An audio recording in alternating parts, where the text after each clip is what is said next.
സഹായവും കിട്ടുന്നില്ല. പക്ഷേ പ്രതിപക്ഷം ഇപ്പോഴും പറയുന്നത് സർക്കാരുമായി ചേർന്ന് ഏതെങ്കിലും തരത്തിലുള്ള ഒരു പ്രക്ഷോഭത്തിനില്ല എന്നുള്ളതാണ്. നമ്മളിനിയിപ്പോൾ ഏതെങ്കിലും തരത്തിൽ സമരപരിപാടികളെക്കുറിച്ചോ മറ്റോ ആലോചിക്കുന്നുണ്ട്, അല്ലെങ്കിൽ കോടതി വഴി നമുക്കത് കിട്ടും എന്നാണ് നമ്മൾ കണക്കാക്കുന്നത്. പ്രതിപക്ഷത്തിൻ്റെ സഹകരണം ഉണ്ടാവില്ല എന്നവർ പറഞ്ഞു കഴിഞ്ഞു. ഇതാണ് നമ്മൾ ഗൗരവമായിട്ട് കാണേണ്ട ഒരു കാര്യം. നമ്മളും ഒരു സംസ്ഥാനമാണല്ലോ. ഇതൊരു LDF UDF എന്ന തരത്തിലുള്ളൊരു വിഷയമല്ലല്ലോ. നമ്മുടെ സംസ്ഥാനത്തിൻ്റെ പൊതുവായ ഒരു വിഷയമാണ്. നമ്മളും ഇന്ത്യയിലെ ഒരു സംസ്ഥാനമാണ്. മറ്റ് സംസ്ഥാനങ്ങൾക്ക് ലഭ്യമാകുന്ന സഹായങ്ങൾ നമുക്കും ലഭ്യമാകേണ്ടതാണ്. ഇപ്പോൾ കഴിഞ്ഞ ഒരു 2 ദശാബ്ദക്കാലത്തോളമുള്ള നമ്മുടെ അനുഭവമെടുത്താൽ ഒരു പ്രത്യേക രീതിയിൽ നമ്മളോട് സമീപനം സ്വീകരിക്കുന്നതായിട്ട് കാണാൻ നമുക്ക് സാധിക്കും. 2018 മഹാപ്രളയം ഉണ്ടായത്. നൂറ്റാണ്ടിലെ മഹാപ്രളയമായിരുന്നു. അപ്പോൾ എല്ലാ ഘട്ടത്തിലും ഈ സമീപനം തുടരുകയാണ്. നമ്മൾ മറ്റ് സംസ്ഥാനങ്ങൾക്ക് സഹായം കൊടുക്കുന്നതിനൊന്നും എതിരല്ല. അത് കേന്ദ്രത്തിൻ്റെ ബാധ്യത തന്നെയാണ്. എന്നാൽ ആ കൂട്ടത്തിൽ നമുക്കും അർഹമായ സഹായം നൽകണ്ടേ? ഇപ്പോൾ ഇവിടെ നേരത്തെ പറയുമ്പോൾ ത്രിപുരയുടെ കാര്യം പറഞ്ഞല്ലോ, തെലുങ്കാനയുടെ കാര്യം പറഞ്ഞല്ലോ, ആന്ധ്രാപ്രദേശിൻ്റെ കാര്യം പറഞ്ഞല്ലോ, ഉത്തരാഖണ്ഡിൻ്റെ കാര്യം പറഞ്ഞല്ലോ, ബീഹാറിൻ്റെ കാര്യം പറഞ്ഞല്ലോ. ഇതിലൊക്കെ ഇപ്പോൾ ഏറ്റവും ഒടുവിൽ തമിഴ്നാടിൻ്റെ അനുഭവമുണ്ടല്ലോ.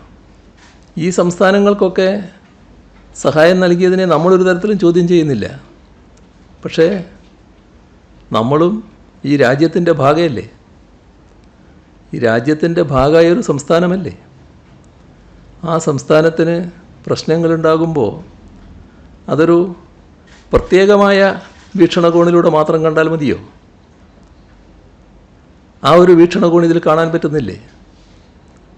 അങ്ങനെയാണ് ഒരു സംസ്ഥാനത്തെ സമീപിക്കേണ്ടത്. ഇതേവരെയുള്ള നമ്മുടെ അനുഭവം വളരെ കടുത്തതല്ലേ? പ്രളയത്തിൻ്റെ അനുഭവം നമുക്കുണ്ടായി, പിന്നീട് അനുഭവങ്ങളുണ്ടായി, ഇപ്പോൾ ഏറ്റവും ഒടുവിൽ ഈ അനുഭവം വന്നിരിക്കുന്നു. എന്തുകൊണ്ടാണ് നമുക്ക് സഹായം നിഷേധിക്കുന്നത്? ഇവിടെയുള്ള ഈ സംസ്ഥാനങ്ങൾ തോറുമുണ്ടായ ദുരന്തങ്ങളെ താരതമ്യപ്പെടുത്തിയാൽ നമ്മളൊരു സഹായം അർഹിക്കുന്ന ദുരന്തമല്ല എന്ന നിലയുണ്ടോ? ഉണ്ടെങ്കിൽ അത് പറഞ്ഞാൽ മതിയല്ലോ, നമുക്കത് ബോധ്യപ്പെടുമല്ലോ. നിങ്ങളെ ദുരന്തം അത്രത്തോളം വലുതല്ല, ഇവിടെയല്ല നടന്നത്, അതിനേക്കാളും വലുതാണ് എന്ന് പറഞ്ഞാൽ നമുക്കത് അംഗീകരിച്ചു കൊടുക്കാമല്ലോ.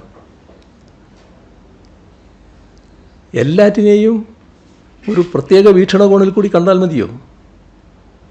തങ്ങൾക്ക് താല്പര്യമില്ല എന്നൊരവസ്ഥ ഇതുപോലുള്ള കാര്യങ്ങൾ സ്വീകരിക്കാൻ പറ്റുമോ? നാടിൻ്റെ താല്പര്യമല്ലേ നോക്കേണ്ടത്. ഇത് നമ്മളെല്ലാവരും മനസ്സിലാക്കേണ്ടതായിട്ടുണ്ട്. നാടൊന്നാകെ മനസ്സിലാക്കേണ്ടതായിട്ടുണ്ട്. എന്തുകൊണ്ട് രാജ്യത്തെ മറ്റ് സംസ്ഥാനങ്ങൾക്ക് ലഭിക്കുന്ന സഹായം നമുക്ക് ലഭിക്കുന്നില്ല? സഹായം LDFനല്ല കേട്ടോ. ഇപ്പോൾ LDF സർക്കാരാണുള്ളത് എന്ന് വെച്ച് സഹായം ലഭിക്കുന്ന നാട്ടിനാണ്, നാടിൻ്റെ കാര്യങ്ങൾക്കാണ്. ഇവിടെ സഹായം ലഭിച്ചാൽ ചെലവഴിക്കേണ്ടതും നാടിനു വേണ്ടിയാണ്, എല്ലാവർക്കും വേണ്ടിയാണ്. ആ ഒരു കാര്യത്തെ ആ നിലക്ക് കണ്ടുകൊണ്ട് ഇടപെടാൻ നമുക്ക് കഴിയണ്ടേ? ഈ പറഞ്ഞ പട്ടികയിൽ എന്ത് കുറവാണ് കേരളത്തിനുള്ളത്? മറ്റ് സംസ്ഥാനങ്ങളുമായി താരതമ്യപ്പെടുത്തിയാൽ എന്ത് കുറവ്? അത് ചൂണ്ടിക്കാണിച്ചാൽ നമ്മളെന്തെങ്കിലും തിരുത്തേണ്ടതെങ്കിൽ തിരുത്താം. നമ്മളെന്തെങ്കിലും തിരുത്താനുണ്ടെങ്കിൽ അതല്ലേ പറയേണ്ടത്. അതിന് വസ്തുതാവിരുദ്ധമായ കാര്യങ്ങൾ പറഞ്ഞ് ആളുകളുടെ തെറ്റിദ്ധരിപ്പിക്കാൻ നോക്കുകയാണോ വേണ്ടത്? ഈ കാര്യത്തിൽ നമ്മുടെ നാടിന് ഒന്നാകെ നിൽക്കാൻ കഴിയണം. ഈ പറഞ്ഞ ത്രിപുര, തെലുങ്കാന, ഉത്തരാഖണ്ഡ്, ആന്ധ്രാപ്രദേശ്, ബീഹാർ, ഹിമാചൽ പ്രദേശ്, സിക്കിം, ഇവിടങ്ങളിലെല്ലാം ആസാം, ഇവിടങ്ങളിലെല്ലാം കാണാൻ കഴിയുന്ന ഒരു പ്രത്യേകതയുണ്ട് എന്ന് നമ്മൾ മറക്കരുത്. തമിഴ്നാട് ഇപ്പോൾ ഏറ്റവും ഒടുവിൽ ആ പട്ടികയിലുണ്ട്. നമ്മൾ പൊതുവിൽ കാണേണ്ട ഒരു കാര്യം, നാടിൻ്റെ പ്രശ്നങ്ങൾക്ക് നമുക്ക് ഒന്നിച്ച് നിൽക്കാനാവണം, ഒന്നിച്ച് ശബ്ദമുയർത്താനാവണം, ഒന്നിച്ച് പ്രതികരിക്കാനാവണം. നാടിനെ അവഗണിക്കുകയാണ്, അതിൻ്റെ മുന്നിൽ കണ്ണടച്ചിരിക്കരുത്. ഈ പറഞ്ഞ പട്ടികയിലുള്ള സംസ്ഥാനങ്ങളിൽ എല്ലാവരും അതിനുവേണ്ടി ശബ്ദമുയർത്തും. അതാണൊരു പ്രത്യേകത. അവിടെ ഭരിക്കുന്ന കക്ഷി ചിലയിടത്ത് BJP ആയിരിക്കും, പക്ഷേ ചിലയിടത്ത് BJP ആയിരിക്കില്ല. എന്നാൽ അവിടങ്ങളിലുള്ള BJPയും ഈ കാര്യത്തിൽ സംസ്ഥാന താല്പര്യത്തോടൊപ്പം നിൽക്കും. അവിടെ ഭരണത്തിലുള്ളവരും ഭരണത്തിലില്ലാത്തവരും സംസ്ഥാന താല്പര്യത്തോടൊപ്പം നിൽക്കും. നമ്മൾ വളരെ സംസ്കാര സമ്പന്നരാണെന്ന് പറയുന്നുണ്ടല്ലോ, പൊതുബോധം വളരെ കൂടുതലുള്ളവരാണെന്നൊക്കെ നമ്മൾ അഹങ്കരിക്കാറുണ്ടല്ലോ. ഇതുപോലൊരു കാര്യത്തിൽ നമുക്ക് ഒന്നിച്ച് നിൽക്കാൻ കഴിയുന്നുണ്ടോ? ഇതുപോലൊരു കാര്യത്തിൽ നമ്മൾ ഒന്നിച്ച് നിൽക്കണ്ടേ? കേന്ദ്ര ഗവൺമെൻറ് തെറ്റായ രീതിയിൽ വ്യാഖ്യാനിച്ച് സഹായങ്ങൾ നിഷേധിക്കുമ്പോൾ അതിനെ പിന്തുണക്കുന്ന നിലയാണോ ഇവിടെയുള്ള ഒരു രാഷ്ട്രീയ പാർട്ടി എന്ന നിലക്ക് BJP സ്വീകരിക്കേണ്ടത്? അവർ ഈ നാട്ടിലൊരു രാഷ്ട്രീയ പാർട്ടിയല്ലേ, കേന്ദ്ര ഭരണകക്ഷിയാണെങ്കിലും. ആ കേന്ദ്ര ഭരണകക്ഷിയോട് ഇവിടുത്തെ കാര്യങ്ങൾ ഉന്നയിക്കാൻ അവർക്ക് അവകാശമില്ലേ?